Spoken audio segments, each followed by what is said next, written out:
नमस्ते विद्यार्थियों, आज हम सामान्य विज्ञान में घटक 19 चुंबकीय क्षेत्र के गुणधर्म का अध्ययन करेंगे।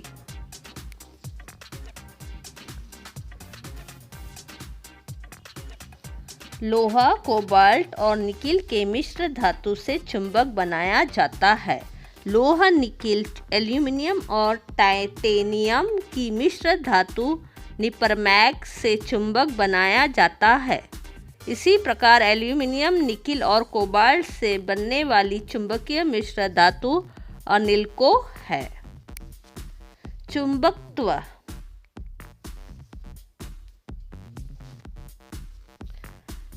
इस्पात की एक पट्टी टेबल पर रखो। एक छड़ चुंबक लेकर उसका N ध्रुव इस्पात की पट्टी पर अ सिरे पर रखो और इसे ब सिरे तक घिसते हुए लेकर जाओ। छड़ चुंबक को उठाकर पुनः उसका N ध्रुव इस्पात की पट्टी के अ सिरे से ब सिरे तक घिसते हुए ले जाओ। इस कृति को 15 से 20 बार करो। अब इस्पात की पट्टी को लोहे के बुरादे के पास लेकर जाओ और निरीक्षण करो। पट्टी को स्वतंत्र रूप से लटका कर निरीक्षण करो। हम देखते हैं कि इस्पात की पट्टी में चुंबकत्व निर्मित हुआ है।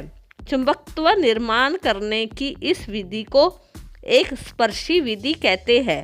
इस विधि द्वारा निर्मित होने वाला चुंबकत्व कम क्षमता का और अल्पकालिक होता है। इस्पात की एक पट्टी टेबल पर रखो। 2 छड़ चुंबक लो। छड़ चुंबक के विजातीय ध्रुव इस्पात की पट्टी के बीच में रखो। छड़ चुंबक का S ध्रुव सिरे अ की ओर घिसते हुए ले जाओ। उसी समय दूसरे छड़ चुंबक के N ध्रुव को सिरे ब की ओर घिसते हुए ले जाओ। उपयुक्त कृति 15 से 20 बार करो। अब इस्पात की पट्टी लोहे के बुरादे के पास लेकर जाओ। निरीक्षण करो। पट्टी को स्वतंत्र रूप से लटकाकर निरीक्षण करें। इस विधि द्विस्पर्शी विधि कहते हैं। इस विधि द्वारा निर्मित होने वाला चुंबकत्व एक स्पर्शी विधि के द्वारा निर्मित चुंबकत्व की अपेक्षा दीर्घ समय तक बना रहता है। पृथ्वी एक बहुत बड़ा चुंबक। स्वतंत्रता पूर्वक लटकाया हुआ चुंबक उत्तर दक्षिण दिशा में स्थिर होता है। इसका वैज्ञानिक कारण विलियम गिलबर्ट नामक वैज्ञानिक ने प्रयोग की सहायता से दिया था। उन्होंने प्राकृतिक अवस्था में खनिज रूप में पाए जाने वाले चुंबकीय पत्थर को लेकर उसे गोल आकार दिया। इस गोलाकार चुंबक को इस प्रकार लटकाया कि वह स्वतंत्रता पूर्वक घूम सके। उस गोलाकार चुंबक के पास छड़ चुंबक का उत्तर ध्रुव लाया तो चुंबकीय गोले का दक्षिणी ध्रुव आकर्षित हुआ। लटकाए हुए चुंबक का उत्तर ध्रुव पृथ्वी की भौगोलिक उत्तर दिशा की ओर स्थिर होता है। इसका अर्थ यह है कि पृथ्वी के भौगोलिक उत्तर ध्रुव के पास किसी बहुत बड़े चुंबक का दक्षिणी ध्रुव और भौगोलिक दक्षिण ध्रुव के पास उस चुंबक का उत्तरी ध्रुव होना चाहिए। इस आधार पर विलियम गिलबर्ट ने ऐसा अनुमान लगाया कि पृथ्वी ही एक बड़ा चुंबक है, परंतु इस चुंबक का दक्षिणी ध्रुव पृथ्वी के भौगोलिक उत्तर ध्रुव के पास, जबकि चुंबक का उत्तरी ध्रुव पृथ्वी के भौगोलिक दक्षिण ध्रुव के पास होना चाहिए। सूची चुंबक। एक चौक और गत्ता लेकर उस पर दिशाएं नोट करो। पानी से भरा बर्तन गत्ते के बीचों बीच रखो। एक ऐसी सुई सूची चुंबक लो जिसे चुंबकित किया गया हो। मोटे गत्ते का टुकड़ा लेकर उस पर चिपकाने वाली पट्टी से उसे चिपकाओ। सूची चुंबक चिपकाया हुआ गत्ते का टुकड़ा बर्तन के पानी पे रखो। इस प्रकार सूची चुंबक दिशा दर्शाती है। दिग्दर्शक को किसी स्थान पर रखने पर उसमें स्थित सूची चुंबक स्थिर होने के पश्चात वह जमीन के समांतर न रहकर जमीन से थोड़ा कोण बनाकर स्थिर होती है।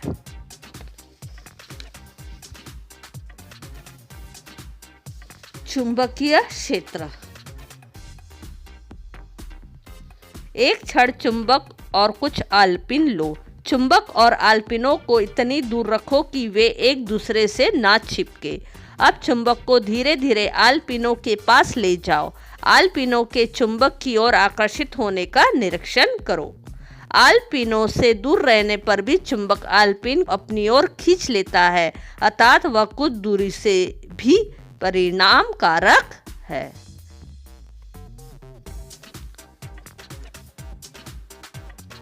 एक छोटा गत्ता लो। गत्ते के बीचों बीच एक क्षण चुंबक रखो। गत्ते पर चुंबक के चारों ओर थोड़ा लोहे का बुरादा फैलाओ। गत्ते को हल्के से थपकी दो। गत्ते पर फैलाए लोहे के बुरादे का निरीक्षण करो। उपयुक्त प्रयोग से यह निष्कर्ष प्राप्त होता है कि ब्रिटिश संशोधक माइकल फैराडे ने क्षण चुंबक के एक सिरे से दूसरे सिरे तक जाने वाली रेखाओं को चुंबकीय बल रेखाएं कहा है।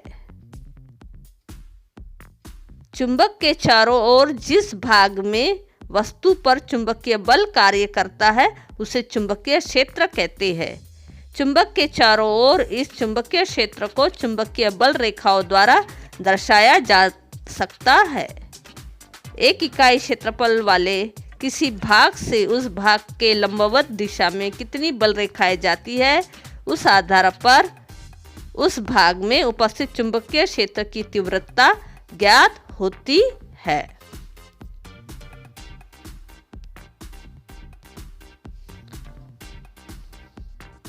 माइकल फैराडे के अनुसार चुंबक के एक ध्रुव से दूसरे ध्रुव की ओर जाने वाली अदृश्य बल रेखाएं हो सकती है और इन बल रेखाओं के माध्यम से चुंबकीय आकर्षण या प्रतिकर्षण होता है। फैराडे की संकल्पना मान्य करें तो उपयुक्त आधार पर चुंबकीय क्षेत्र की तीव्रता बल रेखाओं से ज्ञात की जा सकती है। चुंबक के चुंबकीय क्षेत्र में जहां बल रेखाएं विरल होंगी वह चुंबकीय क्षेत्र की तीव्रता कम होती है, तो जहां बल रेखाएं सघन होंगी वह तीव्रता अधिक होती है। चुंबकीय बल रेखाओं के गुणधर्म।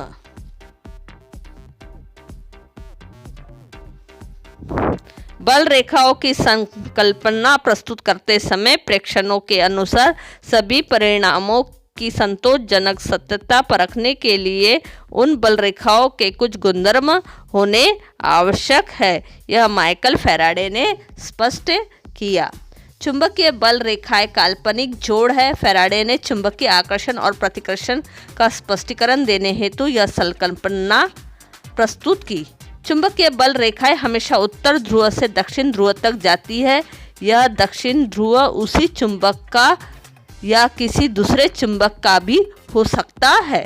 चुंबकीय बल रेखाएं किसी कमानी स्प्रिंग की तरह खींची हुई अवस्था में होती है। चुंबकीय बल रेखाएं एक दूसरे को दूर ढकेलती है। चुंबकीय बल रेखाएं एक दूसरे को प्रतिच्छेदित नहीं करती। किसी बिंदु पर होने वाली चुंबकीय बल रेखाओं की संख्या उस स्थान के चुंबकीय क्षेत्र की तीव्रता तय करती है। अब ऊपर दिए गए गुणधर्म की तरह सजातीय ध्रुवों के बीच प्रतिकर्षण और विजातीय ध्रुवों के बीच आकर्षण के लिए आकृति की ओर देखो। तीसरे गुणधर्म के अनुसार चुंबक के उत्तर और दक्षिण ध्रुवों को जोड़ने वाली बल रेखाएं कमानी के स्प्रिंग की तरह खींची हुई होने के कारण दोनों विरुद्ध ध्रुवों को खींचकर रखती है। चौथे गुणधर्म अनुसार सजातीय ध्रुवों को दूर ढकेलती है। चुंबकीय क्षेत्र की भेदन क्षमता।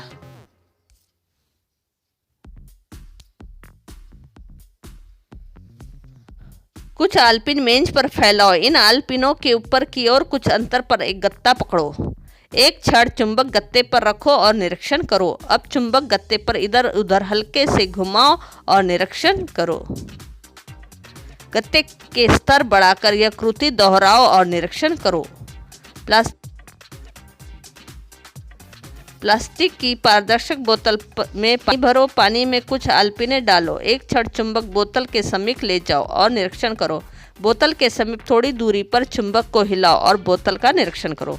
ऊपर दी गई दोनों कृतियां करने पर हमें यह समझ में आता है कि चुंबकीय क्षेत्र गत्ते, पानी और प्लास्टिक बोतल से आर पार जा सकती है, लेकिन ऐसा होते समय चुंबकीय क्षेत्र की तीव्रता कम होती दिखाई देती है।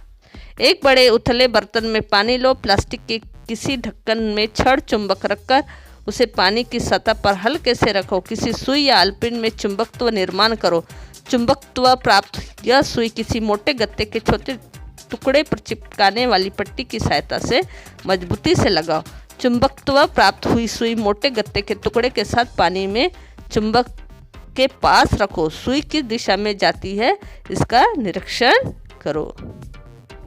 पानी में सुई को अलग अलग स्थान में रखो और निरीक्षण करो।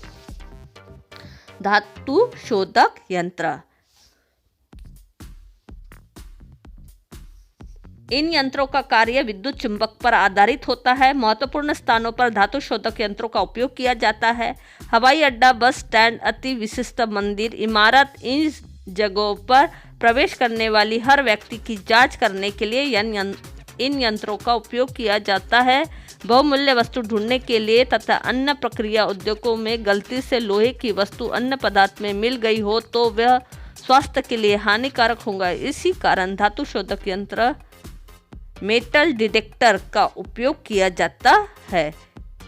इसी तरह भूविज्ञान में धातु की मात्रा की जांच करने के लिए भी इन यंत्रों का उपयोग किया जाता है।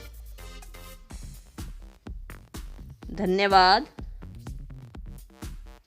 लाइक, सब्सक्राइब और शेयर जरूर कीजिए।